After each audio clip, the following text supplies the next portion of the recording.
Hello, and welcome to Dungeons & Dagoth. Sort of, anyway. As I said in the last Dagoth duration, this duration is a vaguely D&D style story. No particular edition or real sheets are being used, just some simple dice rolls to determine combat and outcomes of certain events.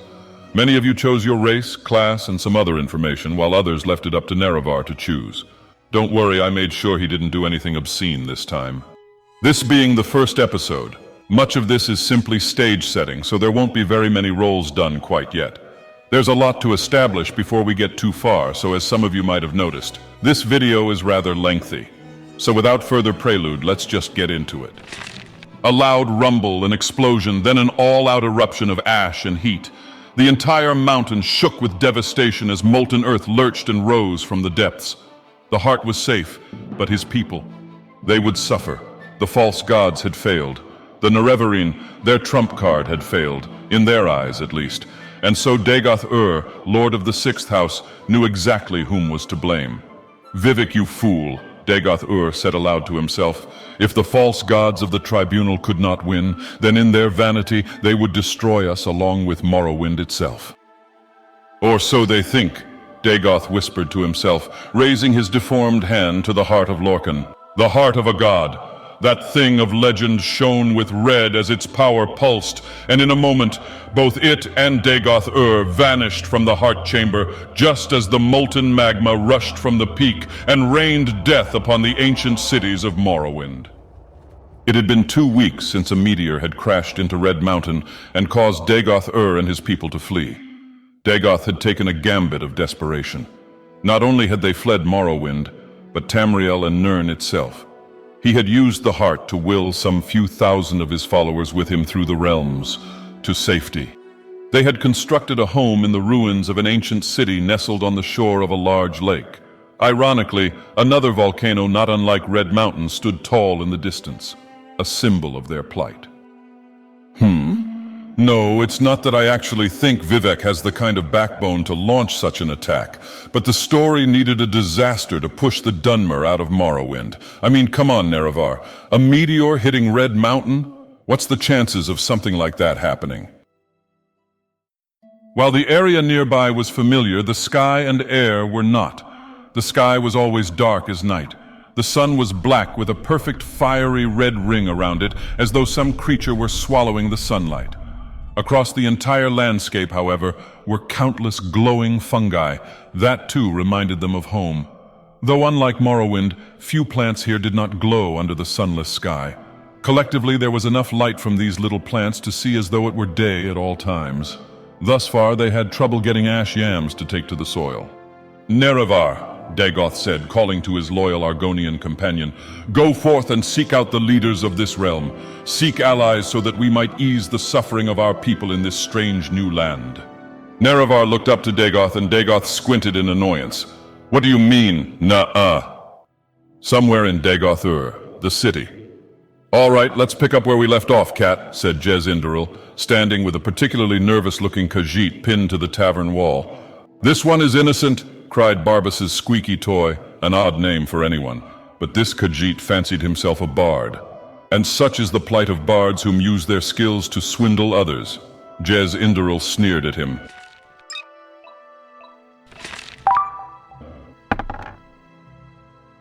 "Oh, and are you innocent of your claims to have plowed the fields of my mother as well?"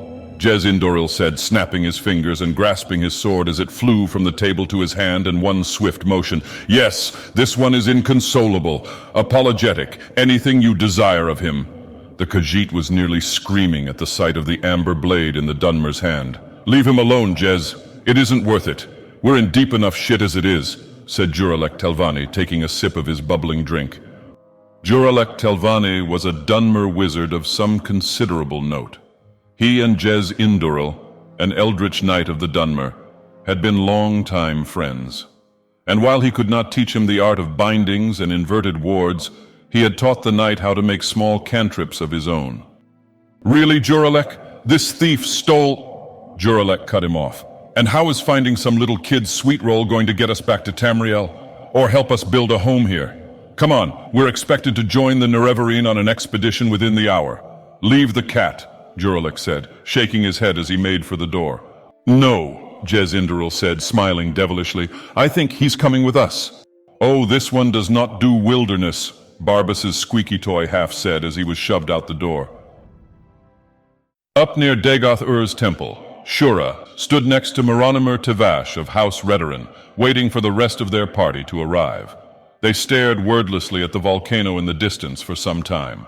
Shura was the first to break the silence. Strangely familiar, isn't it? He said. Perhaps, but so is the temple here. It reminds me of Vivek City in a way, Maronimer Tevash said, smiling. Unfortunately, it seems our troubles are only just beginning, Shura said ominously as a glowing blue bird returned to him from the direction of the volcano. What do you mean? Maronimer asked, worried. Is it Dagoth-Ur? The volcano, as I'm sure it will be dubbed, is stable. Even an earthquake is unlikely to set it off. Then, what's the problem? As I said, it is unlikely, not impossible. Brace yourself, Maronimer, Shura said, gripping his staff. What? Maronimer asked, looking confused. As if right on schedule, the ground beneath them began to shake violently as screams of panic erupted from the city and temple. Despite the warning, Maronimer tumbled to the ground next to Shura. The ancient buildings were sturdy, but some cracked and splintered under the violent quake.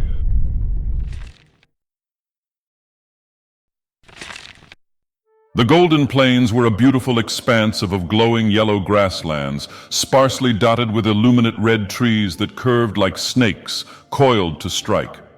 Some plants on the continent were actually carnivorous, but these trees were just so, trees.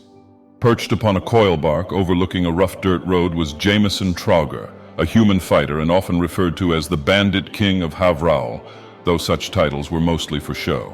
He had united several groups of rowdy men and organized the assassination of the leaders of several cities and towns across the northwest region surrounding the Craglands. Jameson declared the union of bandits was called the Crimson Cutlet, like a swath of meat cut from the bone. They cut it out themselves. Why did I let you write the bandits? No one else really used that name. To most, the area became known as the Redlands. A caravan of 3 wagons was traveling up the road towards him. 1, 3, 6, Jameson muttered to himself as he counted the guard and drivers. He shot a glance down into the bushes below the tree. Maxwell. 1 man, 3 elf whores and 6 lizard shields, he said in a hushed tone.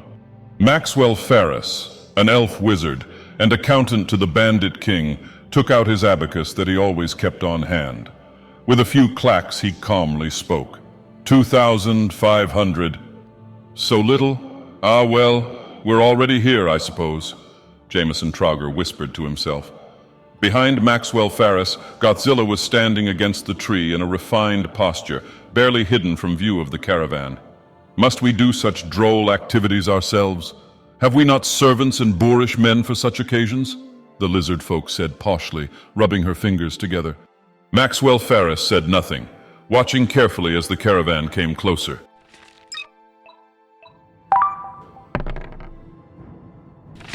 Just as the carriages were passing under the tree, Jameson Trauger shouted, "Dine in!" He leaped onto a carriage and tossed a flame bottle to the front carriage, setting it alight in flame.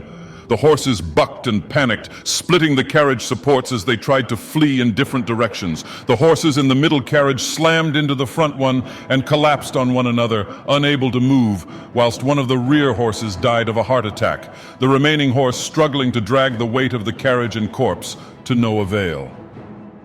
Over the top, Nerevar, have you never played D&D before? That's par for the course when someone rolls a natural 20. Actually, this might be a little tame now that you point it out. Now that the caravan had come to a spectacular halt, Gothzilla leapt out in front of the burning carriage, a shadow of her humanoid lizard form appearing next to her, wielding similar swords to her own.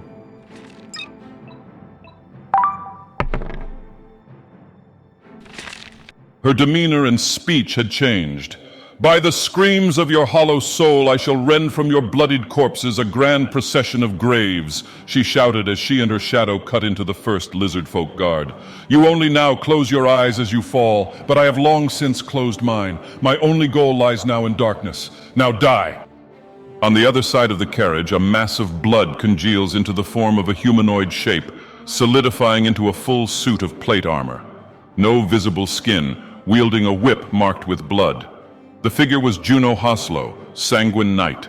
Jameson Trauger strangely referred to Juno Hoslow as the Bandit Queen, but Juno was supposedly male. Yet Juno rarely spoke, and no one had ever seen what lay beneath that armor.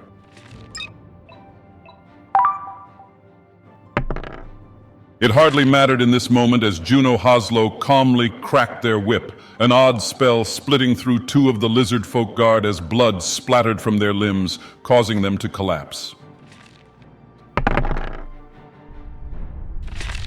Suddenly, the ground began to violently quake, Jameson Trauger falling from the carriage and slamming into the ground. Gothzilla and Juno fell to their knees, holding desperately to the ground. A Nord and an Orc stood in a small clearing within the Woodspark forest. Doubled over, out of breath, the Nord looked up at the Orc and spat. "Who was that woman, Orc? Why was she chasing us?" "The Nord," Clifford Frojd said. "That was my wife. Best to not let her catch us," the Orc said with a scowl, beginning to walk. "Your wife?" Clifford Frojd said with an incredulous look. "Why is your wife trying to kill us? Why is she trying to kill me? I just met you." "They don't call me Deadbeat Ronin for nothing. She assumes you're my friend, so she wants us both dead," Ronin said, matter-of-factly. Clifford shook his head and scoffed. "I don't even know how I got here. One minute I was enjoying a nice juniper mead with a tavern girl, and the next, here I am in the middle of a bloody forest in some Daedra-cursed place next to an ugly orc being chased by his crazed witch of a wife," he said, exasperated. They both breathed heavily, saying nothing else. "Ronin!" They heard the screech of a female orc as she slid into the clearing, throwing a wooden club in fury. The two men ducked just barely in time for the club to miss them. The orc woman seethed in sheer rage. Her eyes seemed to turn red. No, Clifford thought, they are turning red. The orc man pleaded with his wife. "Please, Bonnet, just let it go." The woman roared with anger as her body began to grow larger. Dark brown patches of fur began to grow from her arms and legs. Her face deformed and warped into the head of a wolf as claws ripped through her fingers. She dropped to all fours, yet was now a few inches taller than both of the men. A snarl left her mouth as she growled. "You married a werewolf?" Clifford shouted, stunned in place by the revelation. "How was I supposed to know that?" Deadbeat Ronin shot back. The giant wolf positioned to leap at the men when suddenly the ground began to shake. Trees bent and broke around them. Fissures began cracking in the ground underfoot. One of the fissures opened just beneath Clifford. He was too far from Ronin, but he reached for the edge. But he was too slow. His fingers grazed the rocky walls as he yelled, falling into the pitch black. Ronin managed to stay upright as the ground shook on, a fissure swallowing his wolfen wife, her wolven claws catching on the side of the hole. Ronin stepped forward and looked down at the panicked wolf, fear in her eyes as she looked up at him. He hesitated. Kalporinth, a port city and capital of the Parenthi nation, primarily dominated by humans, elves, and tieflings. Murder, slavery, illicit substances, and gambling are all illegal here, a bastion of order and law in a world of evil and chaos. At least it normally is. A group of 7 stood fast in the center of the market square, surrounded by shops and tall buildings of brick, stone, and wood. Opossum Supremacist, an opossum beastfolk knight with a peculiar ability. Jasharim Sharduva, a Khajiit druid wielding a staff that held a beehive on it. Hayden Nolastname, a tiefling paladin and self-professed atheist. No one knows where his power comes from. Dr. Clit Oris, a human cleric, though he's unusually specialized in his skills. And no, before you say it, not in the way you think. E.Miller, a kobold ranger. He's very shy, easily startled, and tends to fight with his eyes closed out of fear, but somehow manages to prevail more often than not. Michigan Hoplite, a human hoplite. Shield and spear are his specialty. His bronze armor is his prized possession. And finally, Fiabrand, a Breixen battle mage and noble that has a lust for struggles of all kinds. She seeks challenge wherever she goes. Busty Breakson, Nerevar wants you to know, for some reason he keeps wanting to call her Fia Brando. I guess it's an anime thing or something, I don't know. Anyway, towering above these 7 heroes stood a colossal mud crab. A harbor city such as Kalporinth was no stranger to dangerous sea creatures attacking the floodwalls. But this was completely different. A mob of people fled in all directions away from the massive beast, but the 7 stood fast. Opossum, Jasharim, Hayden, each of you take the legs. E.Miller, Fia, aim for the eyes. Doctor, you're on heel support. Michigan Hoplite yelled out orders as the group split to their tasks. Oh, this will make a delicious crab stew, Jasharim shouted as he cast his bees towards one of the mud crab legs. The bees stung and penetrated the leg all over, multiplying and becoming a giant swarm across the leg. First one to down their leg gets all the leg meat, Opossum Supremacist said, slicing into the nearest leg, his sword sticking fast into it.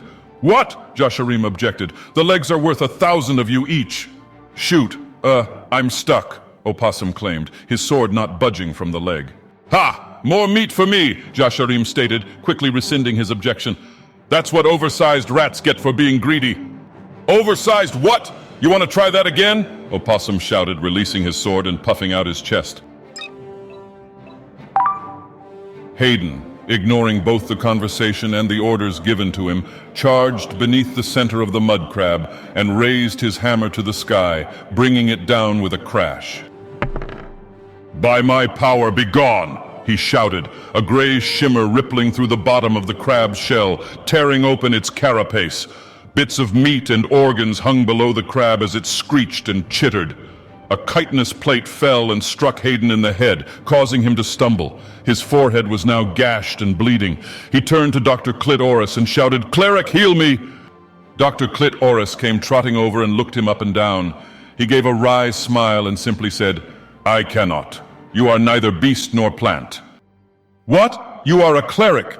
"I have knowledge only of bestial races. Humans, elves, tieflings, and dwarves are foreign to me." "You're a human, you twit," he said to the veterinarian cleric.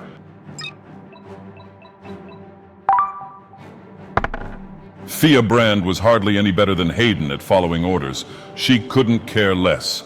The moment the group split, the Braxton immediately launched a flare blitz of magic at the ground that propelled her up onto the top of the crab. She raised her claws to launch a fire blast through the crab's shell, but hesitated when she saw a tiny mud crab sitting atop the very front of the shell. This tiny mud crab carried a minuscule staff fashioned from a bird bone in its claw. Perched jauntily atop its head was a tiny golden crown. "Oh ho! I've been found out! Discovered! Ridiculous!" the crab said, its voice with somewhat of an otherworldly echo of a man. The Braxton cocked her head and furrowed her brow. "A tiny crab controlling a bigger crab," she said, the legs of the giant mud crab making a crashing noise as it collapsed another building. "Yes, hilarious. Tell me, my furry friend, are you a fan of such whimsy? Because I find it simply wonderful," the crab said joyously. Fia Brand smiled, not humorously, but a devious smile, a wild look in her eye as she realized she found her target. She lunged forward, but suddenly the giant mud crab began to shake and quiver. "No, it isn't the mud crab." Just as that thought struck her, the giant mud crab disappeared with a comical pop sound. 1,000 slices of cheese, bits of yarn and junk all falling to the ground in its place. The tiny mud crab quickly moved its legs, swimming away through the air, staff in claw. "Bye-bye now, enjoy the view. Oh, ha-ha," the mud crab warlock, known as Sheogorath, shouted back at her. Suddenly an arrow sliced clean through the mud crab, and it too disappeared with a pop sound, its voice echoing after, "How rude!" On the ground, E.Miller uncovered his eyes as he lowered his bow, the kobold looking around in a panic as the ground began to shake. "Did I do that? What's going on?" the kobold yelled in panic as he was braced by Michigan Hoplite. "Okay, there's like 7 rolls here. Nerevar, just hand me the whole bag." There we go. The crab was gone, but the ground began to split and give way to fissures large enough to split the city into sections. The ground opened up beneath where the crab had been, nearly swallowing the entire party. Dr. Clit, Oris, and Jasharim fell deep into the dark crevice, yelling as the bees followed the Khajiit and his human friend. E.Miller too fell, but a sudden painful stop in the kobold's arm kept him held at the edge of safety. Michigan Hoplite was holding on to him. The human Hoplite had thrust his spear into the rocky wall and was keeping them just moments from their doom. The ground shook still, Michigan's grip beginning to slip. Hayden Nolastname looked up at the black sun as he fell and cursed the gods and devils of the world one last time, closing his eyes. A sudden soft thump jolted his eyes open as he was caught by a giant flying opossum. Opossum Supremacist was an opossum knight, striving for his own reasons. But at some point a witch had cursed him into a beast. The transformation would take place randomly, more often during times of extreme emotion, such as when near death. He had rescued Hayden and flew quickly towards Michigan and E.Miller, catching them just as their grip failed. Fia merely levitated in midair, the world in a panic around her as she looked on calmly. Her gaze settled on something far more terrible rising in the far distance. By the way, in case anyone is curious, any scene involving Opossum Supremacist, Nerevar wrote that. He said he wanted him to be like Appa, but an opossum from some cartoon or something. Anyway, back to the story. Connor Runda rubbed one of his horns and sighed, looking on from their hidden camp on the hillside. They had been scouting out a goblin nest for 2 days, determining the location of traps and assessing defenses. The local goblins were worse than average. They estimated approximately 70 of them resided deep in the natural cave system before them. "Can you explain it to me again?" The tiefling started, looking over at the Kenku priest next to him. "Why we're doing this now?" Your local Foundation agent was holding a folded-up window slat, examining it as he replied. "It is the last day of Astral Spring," he stated plainly, sounding almost as if he were repeating someone else. "Tomorrow our magic will begin to wane. Now that we know where they are, if we do not deal with them, well, that may become an issue." Connor Runda was a warlock of considerable skill. He was, however, not of this realm. He did not understand its strange seasons. Apparently, magic was integral to the existence of life in this realm. The sun was in a permanent eclipse, denying life-giving light to the world. Conduits existed across the world. Some were monoliths, others were less obvious, but many dotted the landscape and often were unrecognizable to the untrained eye. These conduits poured magical energy into the air around them. Magic, in turn, gave energy to plants and creatures that had adapted to consume it. The plants then produced enough light to allow an ecosystem to form. Thus, this world lived. There were, however, seasons of rest whence magic receded. Essentially, 2 months on, 2 months off. Astral Spring, everything glowed vibrant colors. Umbral Spring, however, had much deeper shades of dim colors and far less illumination. "Winter is the weakest season before the deadening," the Kenku priest continued, picking at the window slat in his talons. "But it is unwise to rely on magic during any umbral seasons." "The deadening?" Connor Runda asked, concerned. "The deadening is the last season of the year. For 4 months, all magic ceases to be. Spells do not work. The world dies. Plants cannot grow." The Kenku priest looked up at the black sky. "If we wait that long, we would have much trouble." Connor Runda didn't like the sound of that. 4 months without being able to call upon his imp? What good would his pact be if he could be murdered by goblins of all things? Coming to this realm wasn't his choice, but it wasn't as though he could simply go back.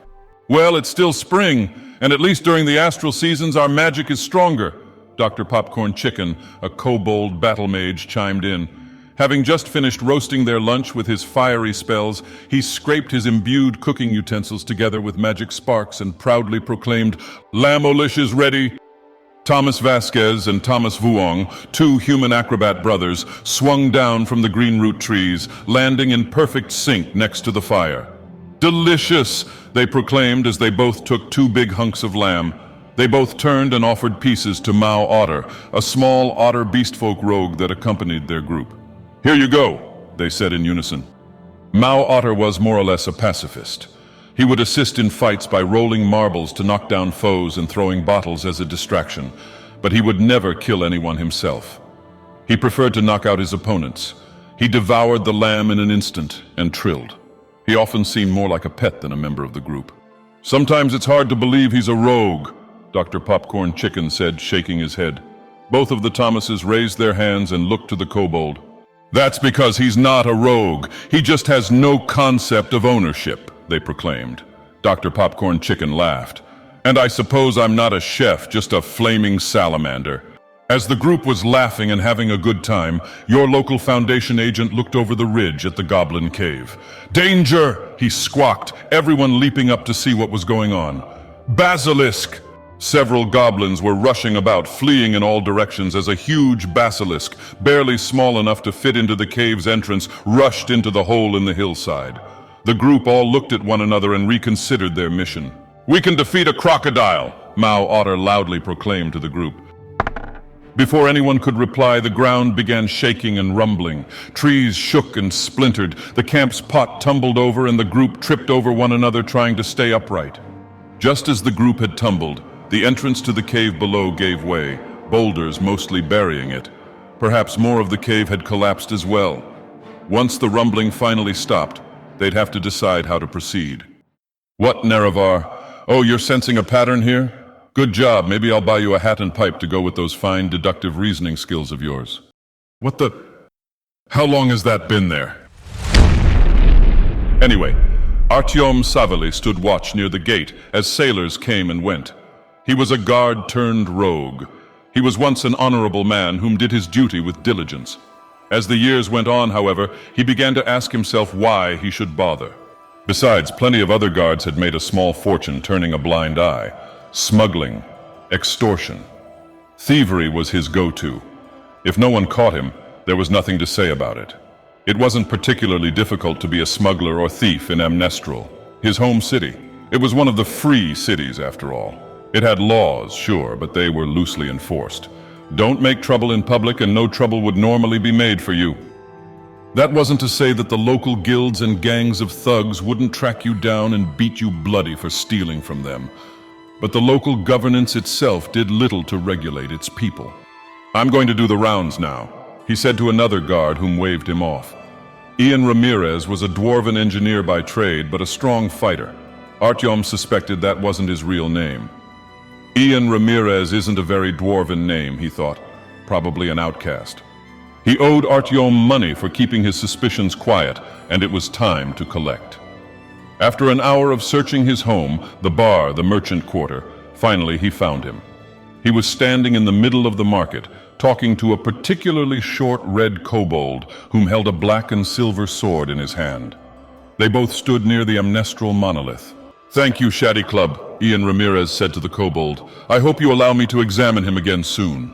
Artyom Savely heard a voice call out as he neared the two. "Don't let that fat stump fondle me like that, you drake spawn!" He had to do a double take, searching for the voice. No one else was looking in their direction. With a raised eyebrow, he called out to Ian, "Hey, it's time for your dues."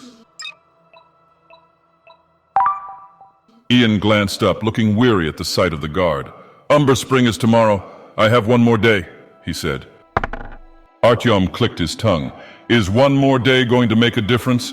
Either you have the money or you don't. You will have it tomorrow," Ian said plainly, testing Artyom's patience. "How much does he owe?" the kobold asked in a scratchy voice, clearly unused to speaking common. Again, another voice rang out that Artyom didn't recognize. "Don't pay this swamp rat, you fool! You're already broke since you lost your coin pouch for the 4th time this week." Artyom searched around, following the kobold's gaze. His sword!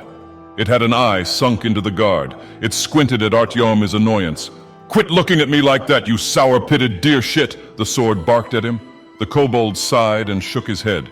"Mr. Grimm, stop screaming at everyone you see or I'll wrap you back up." "People already don't like kobolds," Shaddy Club said. Mr. Grimm was what the kobold called the legendary sword known as the Grimm Blade. A sword that could cut through any substance, slice any defense like it was made of paper. None of the three had any idea of the power the kobold had in his hands. To them, it was just a peculiar enchanted sword that liked to scream profanities at passers-by. The market square got strangely quiet as a large man stepped slowly into the market square. The man wore heavy golden plate armor partially hidden beneath yellow robes that extended to his ankles. His head donned a golden helmet and hood, his face covered by a white mask. Few knew his name. Fewer ever saw him.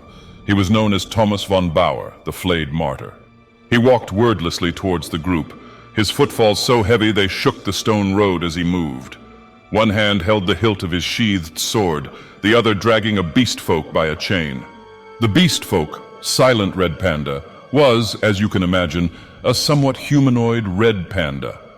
Their kind were always druids and tended to be quiet even among their own kind, though it was rare to see one outside of the ancient bow to the north. A stranger, a man laughing at something another had said, stumbled back a step in glee, not even noticing the golden paladin making a path through him. And through him he went. In a motion much quicker than you'd expect from a man in heavy plate, he drew his blade and sliced the man's head clean off. A mob was fleeing in all directions before his body even touched the cobblestone. Slash after slash, the paladin took the lives of any man, woman, or child whom wandered too close as they panicked. A chilling sound could be heard as their souls were visibly ripped from their body, pulled into the paladin's mask. He did not slow, however, as he merely kept walking towards the center of the market square, moving steadily towards his goal, dragging Silent Red Panda in chains along with him. "Halt, fiend!" Shaddy Club shouted, holding his grim blade out in a vain attempt to intimidate the paladin. Artyom Savelli had already fled, but Ian Ramirez stood behind Shaddy Club, unarmed. He hadn't expected to be fighting someone in the middle of the market square, and thus had left his unwieldy steam-powered hammer at home. The Dark Paladin came to a halt just a few feet from the two. He spoke for the first time, ignoring their presence. "Now tell me how to shatter the barrier," he said, yanking the panda forward by his chain. Shaking yet defiant, Silent Red Panda said nothing. He simply stared at the ground. Thomas von Bauer, the Dark Paladin, gripped his sword tightly and lunged forward towards Ian Ramirez and Shaddy Club. The Dark Paladin's mighty sword slammed into the grand, glowing monolith behind the two as they successfully dodged out of the way. The sword, however, bounced off the monolith with enough force to knock the Dark Paladin back a few feet. He yanked Silent Red Panda's chain forward easily. Too easily. Thomas von Bauer turned to see the kobold holding the Red Panda a few feet away, their bonds completely shattered on the cobblestone. Silent Red Panda raised his hands and summoned forth vines from beneath the cobbles. But the paladin merely smited them away, the vines rotting to nothing in an instant. "I sense the dark energy of an evil deity. Let's kill this bastard, Shaddy," Mr. Grimm said. Shaddy Club hesitated, and the Dark Paladin charged him without a second thought. But before the Dark Paladin could reach the kobold, the earth beneath them began to shake and tremble. The rumble knocked everyone to the ground. The force was so great, even the Dark Paladin fell to his knees, sticking his sword in the cobbled street to hold himself up. In the distance, they could see a tsunami of water rising like a mountain above the city walls, draining down from some object or creature as it ascended from the ground. It appeared to be so far away, and yet it was massive. Gojira Tanaka, the Avali, sat upon the railing of the wooden seafaring vessel. His face leaned in his hands. "We're never going to find it, are we?" he said, staring at the deck. Koda, the kobold bard, shrugged and picked up his drum. "Don't be so glum. If it's down there, Paula will find it," Koda said, beginning to casually beat on his drum. "A spear in a sea is a literal needle in a haystack," Gojira said, looking over the rail at the water. A faint glow from luminescent sea plants penetrated the surface. Strange to think that the bottom of the sea was as bright as the glowing forests above, he thought.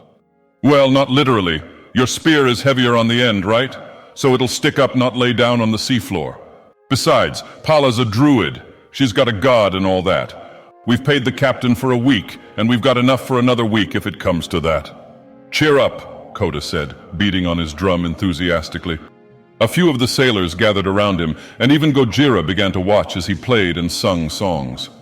Few races tolerated the presence of kobolds. Fewer actually liked them.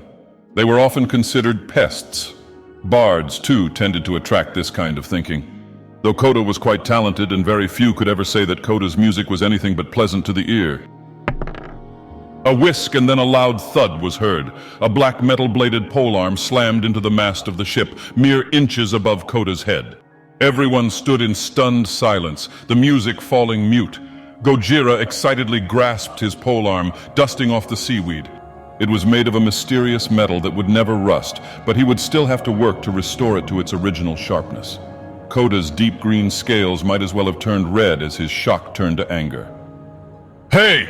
That was almost my head, Pala!" he shouted as he ran over to the rail of the ship. An orca wild shifted into an elf as it leaped up onto the deck. "Well, maybe you shouldn't bang on my eardrums with that racket while I'm under the water. I can hear your raspy singing and banging from the bottom of the sea." Pala Aladale sneered at him.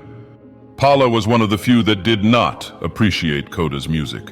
Coda rolled his eyes and walked over to the cabin, knocking on the door. Inside sat Feather&Scales, a green lizard folk wearing mostly plate armor. He opened the door, looking down at the tiny lizard below him. "Want to come out and play with the rest of us?" Coda said with a smile. Feather&Scales did not answer, walking past the kobold. He stopped in front of Gojira, looking at his polearm as he polished it. "This is it," Feather&Scales said plainly. "Disaster strikes soon." Gojira rolled his eyes. Avali were rare to see on this continent. Gojira was used to people gawking, but was genuinely surprised when a lizard folk in full plate approached him and claimed that he was a harbinger of great danger to come. Apparently the paladin had seen him in some prophetic dreams and made it his quest to follow him until the hour of their doom had made itself known. "Okay," Gojira said quizzically, looking over the railing. "Is a fish going to end the world?" Feather&Scales furrowed his brow and stared at the water, remaining silent. "Where to, Gojira?" Coda asked, ignoring the paladin. "Yes, indeed. We have another week's worth already paid up. We could travel to Amnestrel and look for some quests to take. It's unlikely a hill troll will use your spear as a throwing javelin this time," Pala said with a smile. Gojira frowned, scrubbing his weapon with a dry cloth. After a moment of thought, he stated, "It doesn't matter. Amnestrel is fine with me, though I'm not too fond of the water right now." "That's fine, we don't have to—" Pala's sentence was cut off by a sudden, strong vibration of the ship. The waves began to rise and fall rapidly. There wasn't a cloud in the sky, yet the water was rushing so quickly you would suspect an ocean typhoon was forming. Sailors ran around in a panic every which way, running into Coda over and over. Finally, the kobold leaped up onto the side of the mast, holding his drum by a decorative string on its side. Gojira held fast to the railing as Pala neared him, both holding on, afraid that they would be flung overboard if they let go. The waves lurched violently as small tsunamis crashed into the deck, powerful enough to rip the sail from the sheer force. The ship now capsized, but instead of water, the three found themselves hanging upside down, looking down some hundreds of feet. They now realized they could see the glowing landscape of luminescent fungi like few had ever seen. Hues of reds, greens, blues, purples, oranges, so many colors blended on the landscape. And beside them, as they rained down with the water they had floated upon, a colossal creature, possibly thousands of feet tall, had risen from the depths of the Sea of Spirits. "A primordial?" Gojira shouted. Pala heard him just barely over the screams of sailors and the roar of the crashing water around them. "An Ornax!" she shouted, but Gojira did not hear her. An Ornax was a creature that appeared not unlike a dragon, but without wings and unfathomably large. They were creatures of the elements that slumbered for eons. They were not inherently good or evil, more like a natural disaster on an unprecedented scale. It was impossible to tell where one might be sleeping. Under a sea, perhaps a chain of mountains was actually the spine of an Ornax. An Ornax bore no ill will towards anything. It did not care. If one were to wake, however, all in its path would suffer until it slumbered again. The Ornax stood from its resting spot, the Sea of Spirits rapidly draining beneath it, as if the Ornax were a plug that had just been pulled. As the ship fell, Gojira spotted Feather&Scales climbing the side of the creature. The ship and its passengers disappeared into the deep chasm where the sea had once been, leaving only Feather&Scales behind. If none of you have ever heard of an Ornax, don't worry. I made it up in an old homebrew campaign I ran a few thousand years ago. Vivek died trying to placate the beast with snacks, so don't do that. Quiet! Weird little plague possum yelled to the other two. Behind the little white kobold were Certified Hyena, a Gnoll necromancer, and Socks, a mink warlock. Socks was a fairly human-like creature, but with very tall, distinct ears growing from his head. I didn't say anything, Socks replied, shaking his head as Certified Hyena cackled as quietly as he could. The group descended the rocky passageway steadily. Certified Hyena's laughter grew louder before a stone dislodged itself from the ceiling, slamming into his skull, finally silencing him. I said be quiet! The kobold shouted. A swarm of bats rushed past them in response to his shout, sending the three in a panic as they tried to shoo them away. The bats all fled up the passageway, leaving the exasperated three behind. Perhaps you should let us look for it ourselves, weird little plague possum, Socks Mink said. Your disposition isn't going to help us down here, you know. Weird little plague possum was a malefactor. A malefactor had incredibly bad luck. So bad, in fact, it was contagious. He had learned to use that as a weapon against his many foes. That did not, however, mean he was cured or immune to his own bad luck any longer. He could simply direct it more often than not. Yeah, let us find it. We'll bring it back, honest, Certified Hyena said, his irritating laughter starting back again from a giggle. The kobold stopped suddenly, as if stunned. Socks looked down to see his foot stubbed on a rock. The kobold turned, wordlessly, a pained expression on his face. Let's get this straight, you two. Our goals are similar, but we aren't friends. I will find the orb, and we will each get our revenge in turn. I will keep my end of the bargain. Once that's done, however, the kobold said, turning around to face the darkness again, we shall go our separate ways. The kobold misunderstood Sock's motivations, but that didn't bother him. It wasn't vengeance Sock sought, but he had no need to explain himself to the grumbling lizard.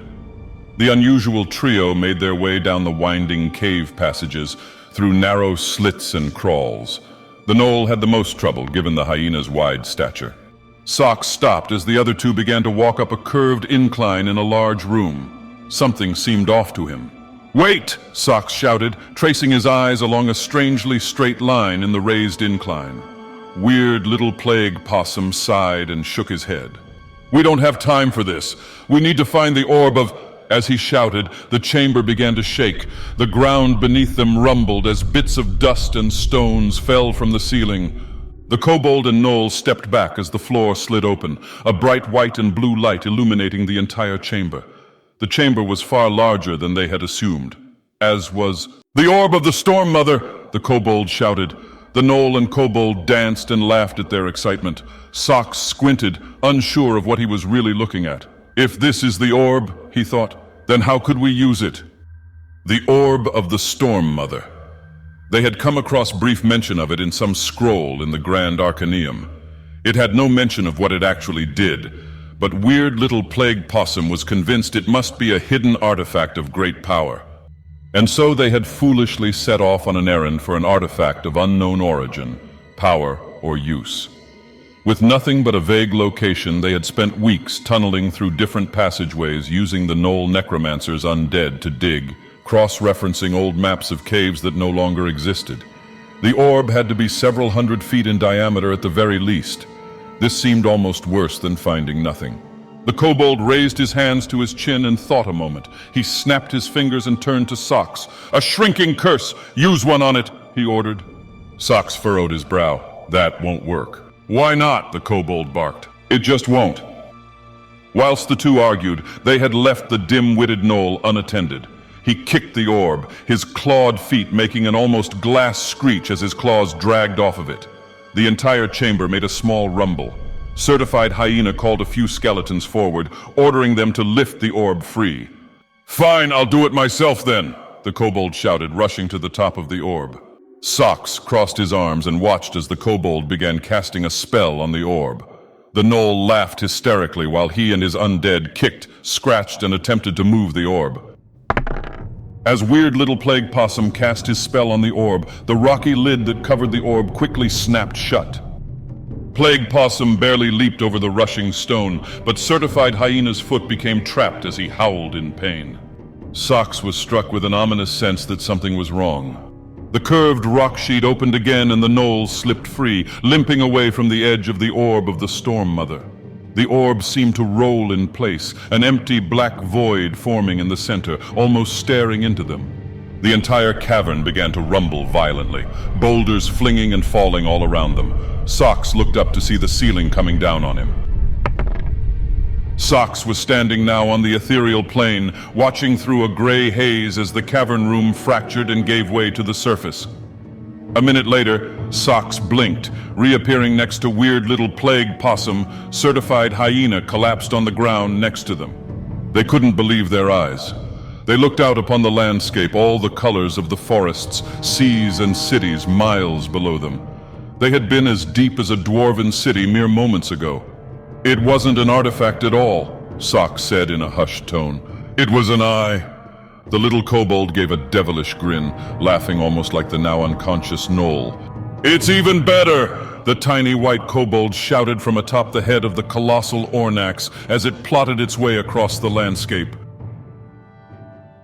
Limo Extremo, a dwarf explorer and fisherman, sat upon the shore, fishing and nodding his head at his companion to his side. Nick Kordylewski was a scout and agent of Dagoth-Ur, sent ahead to gather basic information about the world. He was firing off question after question to Limo Extremo, asking him about every city, dungeon, landmark, and major faction in all of the realm. Limo, of course, didn't know everything. He'd been around, though, and was proving to be an extremely useful person to have run into. When finally the Ornax burst from the sea of spirits, casting waves, quakes, and fear all around, Nick leaned into Limo and asked, "Is that normal?" Limo looked down in sadness at his destroyed fishing line, all the water in the sea draining into darkness as his fishing pole hung there. "No, can't say that it is." Well, that was a lot of information all at once, wasn't it? We've never made a video even half the length of this one, so I hope you all enjoyed hearing my handsome Dunmerry voice booming in your ear. Now that a lot of events are established, we should have actual combat and more general dice rolls in the next video. Speaking of, there will be 3 polls up on the Patreon for Nerevar's friends to vote on. One regards the fate of Deadbeat Ronin's wife, one for the group whom was deciding whether or not to deal with the Goblin Cave, and the last is most importantly, where is the Ornax going? Shall it crush a city, take a nap randomly upon the land, or will it slip somewhat harmlessly into the ocean? The choice is yours, my friends.